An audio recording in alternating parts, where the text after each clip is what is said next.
பாடல் சோஷியல் மீடியாவில் வந்துட்டு இருக்கு ஃபர்ஸ்ட் லுக் பாடல். அதில் வந்துக்கிற அந்த காட்சிகளுக்கு வந்து சென்சார் போர்டு பொறுப்பல்ல. ஒருவேளை இந்த படத்திற்கான சென்சார் வரும்போது அதுக்கு நாங்கள் விளக்கம் தரோம், அது என்னன்னு நாங்கள் பார்த்துக்கிறோம், அப்போ நாங்கள் பார்த்துட்டு இதுதான் நியாயமான ஒரு பதில். ஆனால் தொடர்ச்சியாக ஏன் வந்து இதையே வந்து ஒரு விடாப்படியாக வச்சு விஜயை டார்கெட் பண்ணுறாங்கன்னு. ரஜினியே கூட சமீபத்தில் அவருடைய ஒய்ஜி மகேந்திரனுடைய நாடக விழாவில் வந்து தண்ணி, தம்மு, நான்வெஜ் இதனுடைய பயங்கரமான விளைவு என்னன்னு வந்து அவர் வந்து ஓப்பனாகவே பேசியிருந்தார். அவர் ஸ்பீச்சில் வந்து 5 கோடி ரூபா கொடுத்தா கூட அவ்வளோ விளம்பரம். ஓகே சார், என்னதான் விஜயை டார்கெட் பண்ணாலும் அவர் வந்து பிஸ்னஸை தான் டார்கெட் பண்ணுறாரு. அவருடைய படம் பயங்கரமாக சேல் ஆகிருக்குன்னு சொல்கிறாங்க கேரளாவில், வெளிநாடுகளில். அது எந்த அளவுக்கு சார் சேல் ஆகிருக்கு? இந்த படம் கிட்டத்தட்ட 140 கோடி ரூபாய்க்கு வந்து பிஸ்னஸ் ஆகிருக்குது. இன்றைக்கி வந்து அதிகமாக அப்டேட் கொடுக்குறவர் அவரை தான் இருக்கிறாருன்னு நீங்கள் ஒரு கேமரா வச்சுட்டு பேசுங்க சார்னா லியோவை பற்றி மொத்தத்தையுமே சொல்லிவிடுவார் பொழுது. அப்புறம் பார்த்தீங்கன்னா விக்ரம் உள்ளே இருக்காரா அப்படின்ட்டு நான் கூட என்னங்க விக்ரம் எடுத்துன்னு வந்து இதில் சேர்க்குறோம்னா ஒரு நண்பர் வந்து கூகுளில் வந்து விக்ரம் நியூ மூவி அப்படின்னு கூகுளில் அடிக்கும்பொழுது லியோன்னு வந்துடுது. குறிப்பாக இம்மக்கா நொடிகளில் வந்து அனுராக் காஷ்யப்புக்கு யார் குரல் கொடுத்து தெரியுங்களா? இந்த விடாமுயற்சியோட டைரக்டர் மகிழ் திருமேனி. குறிப்பாக வந்து 2026 சட்டமன்ற தேர்தலில் தான் அதிகமாக அவர் கவனம் செலுத்துகிறாரு. 2024 நாடாளுமன்ற தேர்தலில் ஒரு வெள்ளோட்டம் பார்க்க போகிறார் விஜய். நான் கேள்விப்பட்டிருக்கோம் 2 தொகுதியில் தன்னுடைய ஆட்களை நிறுத்த போகிறாரு. என்ன ஓட்டு வேணாலும் வாங்கட்டும், 10 ஓட்டாக வாங்கட்டும், 10,000 ஓட்டாவது வாங்கட்டும். அறம் நாடு நேயர்களுக்கு வணக்கம். இன்று நம்மோடு இணைந்திருப்பவர் செய்யாறு பாலு அவர்கள். சார் வணக்கம். சார் வணக்கம். லியோ திரைப்படம் குறித்த எதிர்பார்ப்புகள் நாளுக்கு நாள் அதிகரிச்சுக்கிட்டே இருக்குது சார். ஒரே ஒரு பாட்டு வந்துச்சு, நாரடி பாட்டு, கிட்டத்தட்ட 50 மில்லியன் வியூஸை தாண்டி போயிட்டுருக்கு. அதற்கு போட்டிருக்காங்க. இருப்பினும் அந்த பாட்டுக்கு தடை விதிக்கக்கூடிய இந்த வழக்குகள்லாம் போயிட்டுருக்கு. இப்போ ஒரு அறிக்கை வந்திருக்கு. இதில் என்னென்ன சார் நடக்குது, என்ன பிரச்சனை? இந்த நாரடி பாடல் வந்து கிட்டத்தட்ட நீங்கள் சொல்கிற மாதிரி 50 மில்லியன் தாண்டி அது பாட்டுன்னு ஓடிக்கிட்டே இருக்குது. அந்த சாங் வந்து வெளியான 10 நிமிஷத்தில் 1 மில்லியன் போய் ஒரு அதிரி புதிரியான ஒரு வெற்றியை கொடுத்த ஒரு பாடல் வந்து. அதற்கு காரணம் என்னன்னா அந்த படத்தின் மேல் உள்ள எதிர்பார்ப்பு. லோகேஷ் கனகராஜ் என்ற ஒரு டைரக்டர், அனிருத்தோட மியூசிக், இதை தாண்டி அக்டோபர் மாதம் வெளிவரப்போகிற ஒரு படத்திற்கு இப்போவே வந்து ஒரு ஃபர்ஸ்ட் சிங்கிள் பாடலை வெளியிட்டாங்களேன்னு விஜய் ரசிகர்களுடைய கொண்டாட்டம். இதையெல்லாம் தாண்டி அந்த பாட்டில் வந்து தம்மு, தண்ணி, தொடர்ச்சி அந்த மாதிரியான காட்சிகள்லாம் வந்துக்கிட்டு இருக்குது. திரும்ப வந்து அவர் வந்து முந்தைய படங்கள்லாம் அதை வந்து பயன்படுத்தினார்னு சொல்லி மருத்துவர் அன்புமணி ராமதாஸ் வந்து ஒரு அறிக்கையாக கூட வெளியிட்டிருந்தார். வந்து இதெல்லாம் குறைச்சிங்க, நீங்கள் ஒரு மாஸ் ஹீரோ, உங்களை பார்த்து வந்து இனி வர இளைய தலைமுறைகள் வந்து அதெல்லாம் பின்பற்றுவாங்கன்னு இந்த படத்துக்கு வந்து சொல்லியிருந்தாங்க. அது வந்து ஒரு கேங்ஸ்டர் பாடல் அப்படின்னு ஒரு விளக்கம் கொடுத்துருந்தாங்க. இந்த வார்த்தைகள் இந்த இதெல்லாம் கூட மியூட் பண்ண போகிறாங்க அப்படின்ற ஒரு விஷயம்லாம் கூட இடையில் வந்தது. ஆனால் அந்த டீம் உட்காந்து ஆலோசனை பண்ணி பார்த்தீங்கன்னா மியூட் பண்ணும்போது அது நல்லா இருக்காது. ஒரு சாங்கை வந்து கட் பண்ணியும் எடுக்க முடியாது உங்களால். தொடர்ச்சியாக ஒரு பாடல் வரி வருது, திரும்பவும் அதை ரீஷூட் பண்ண முடியாது. 2000 டான்சர்ஸ், அது அந்த செலவே வந்து 8 கோடி ரூபாய் இருக்குது. வந்து அதை பண்ண முடியாது. ஆனால் என்னென்னா ஒரு டிஸ்க்ளைமர் வச்சுருக்காங்க. வந்து பாடல் ஓடிக்கிட்டே இருக்கும்போது வந்து புகைப்பிடித்தல் இதுவாகாது, உடல் மது குடித்தல்னு. அதையும் மீறி சமீபத்தில் ஒருத்தர் வந்து இந்த போதை பழக்கத்தை ஊக்குவிக்காத மாதிரி இருக்குதுன்னு சொல்லி போலீஸ் கமிஷனர் ஆஃபீஸில் வந்து ஒரு மனுவை கொடுத்துருந்தார் ஒருத்தர். ஒரு சென்சார் ஆஃபீஸுக்கு ஒருத்தர் வந்து கடிதம் எழுதியிருந்தாங்க. அப்போ சென்சார் ஒரு தெளிவான ஒரு விளக்கத்தை சொல்லியிருந்தாங்க. நம்ம கூட வந்து என்னென்னா இதுக்கு ஒரு எதிர்ப்பு தெரிவிக்கணும், ஆதரவு தெரிவிக்கல.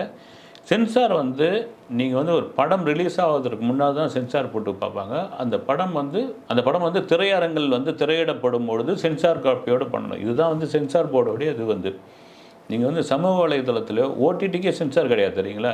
இப்போ சமீபமாக ஓடிடிக்கு சென்சார் வேணும்னு இப்போ வந்து குரல் கொடுத்துட்டு இருக்காங்க. அவ்வளோ போட்டு ஆபாசமான காட்சிகள், படுக்கையற காட்சிகள்லாம் ஓடிடியில் வந்துட்டுருக்கு. அப்போ அவங்க சொல்லிக்கிற விமர்சனம் என்னென்னா, இந்த பாடல் சோஷியல் மீடியாவில் வந்துட்டு இருக்குது ஃபர்ஸ்ட் லுக் பாடல்.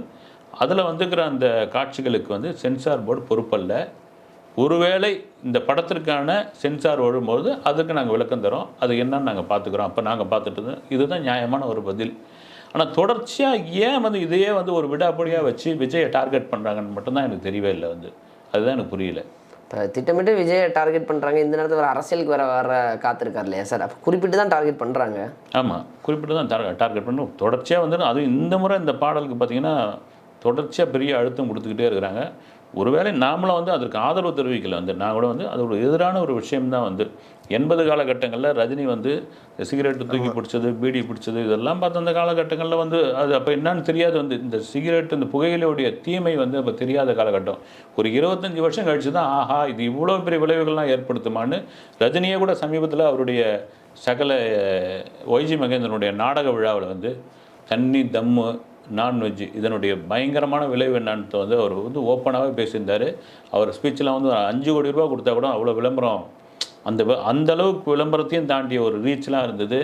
அதுவும் திரும்ப வந்து இப்போ நடக்க போகிற ஜெயிலர் ஆடியோ லான்ச்சில் கூட அதை தான் பேச போகிறாரு முக்கிய விஷயமா அப்படின்லாம் கூட சொல்லிக்கிட்டு இருக்காங்க. தொடர்ந்து அவர் அந்த பாதிப்புலேருந்து வந்து மீண்டு வந்ததுனால ஏறக்குறைய வந்து செத்து பொழிச்சன்டான்வாங்க இல்லையா அதுமாரி வந்ததுனால யாரும் அதுக்குள்ளே போகாதீங்கன்ற ஒரு பிரச்சாரமாகவே அதை எடுத்துக்கிட்டாரு. அதை பற்றி என்ன தான் விமர்சனம் பண்ணாங்களோ அவரை திட்டினாலும் ட்ரோல் பண்ணாலும் அதை பற்றி கவலையே படலை.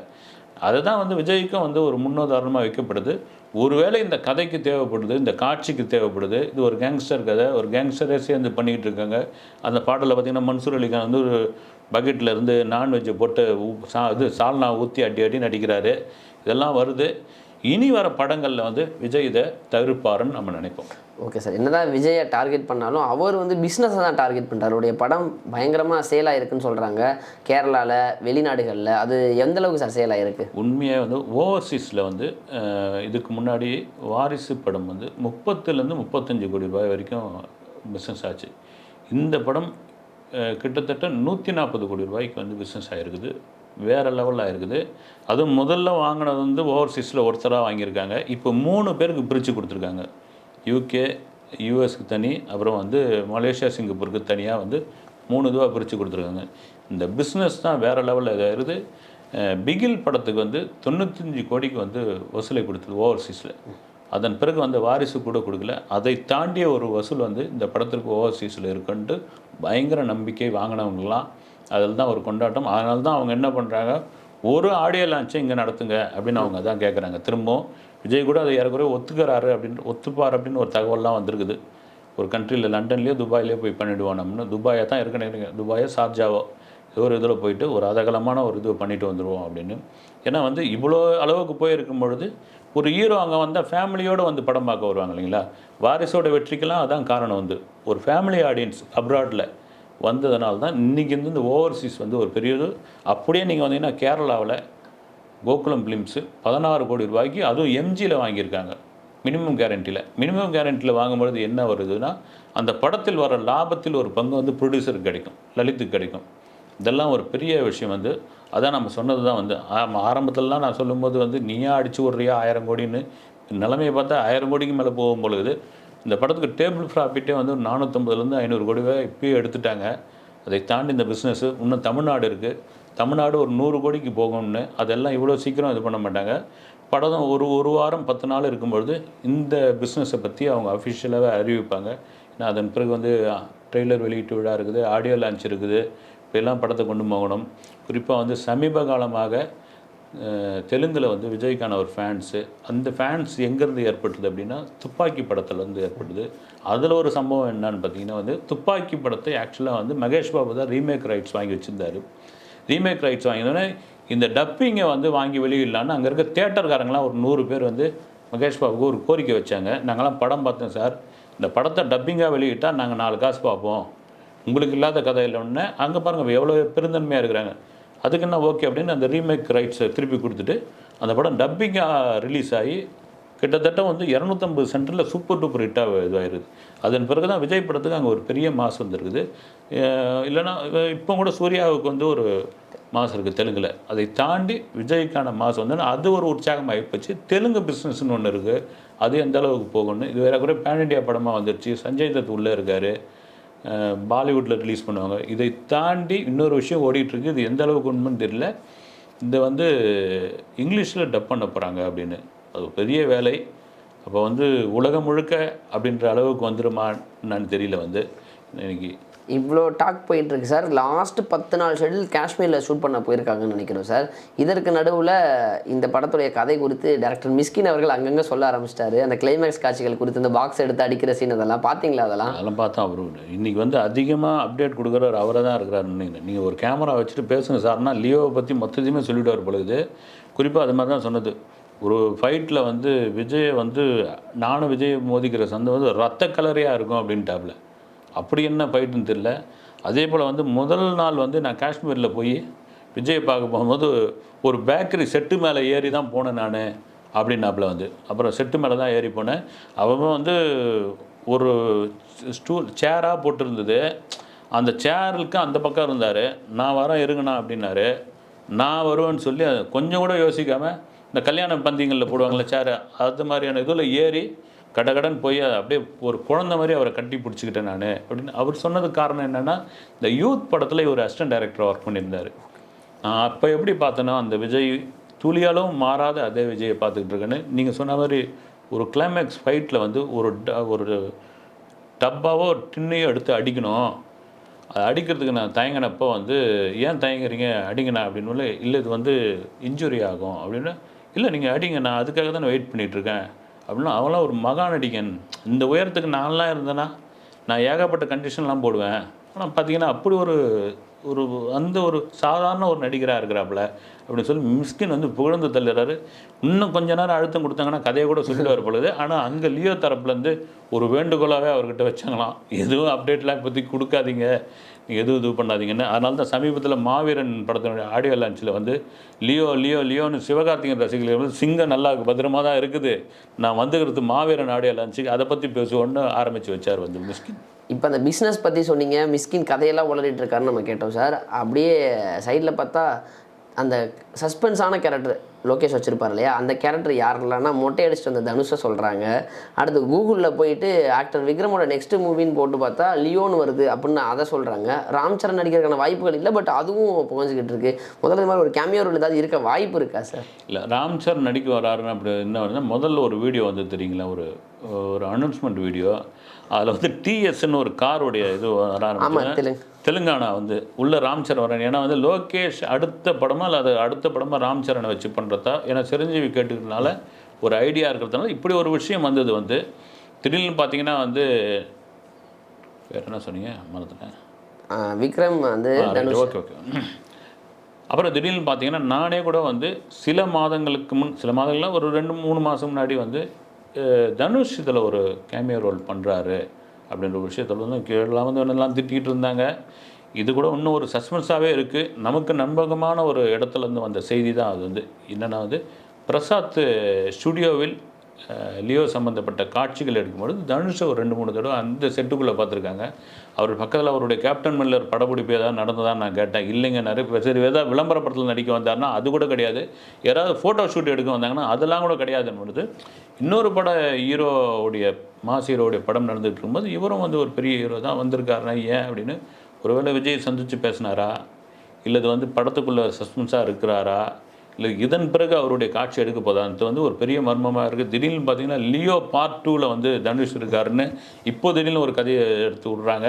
இது எல்லாம் லோகேஷுக்கே வெளிச்சம். அப்புறம் பார்த்தீங்கன்னா விக்ரம் உள்ளே இருக்காரா அப்படின்ட்டு நான் கூட என்னங்க விக்ரம் எடுத்துன்னு வந்து இதில் சேர்க்குறோம்னா ஒரு நண்பர் வந்து கூகுளில் வந்து விக்ரம் நியூ மூவி அப்படின்னு கூகுளில் அடிக்கும்பொழுது லியோன்னு வந்துடுது.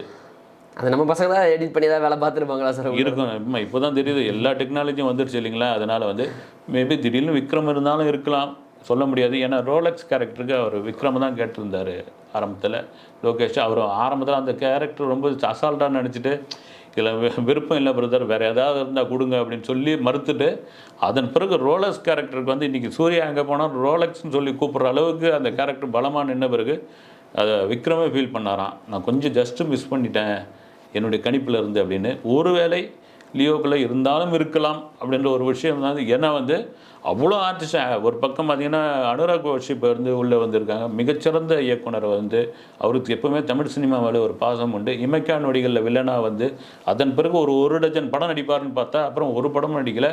குறிப்பாக இமைக்கா நொடிகளில் வந்து அனுராக் காஷ்யப்புக்கு யார் குரல் கொடுத்து தெரியுங்களா? தெரியலையே சார். நம்ம விடாமுயற்சியோட டைரக்டர் மகிழ் திருமேனி.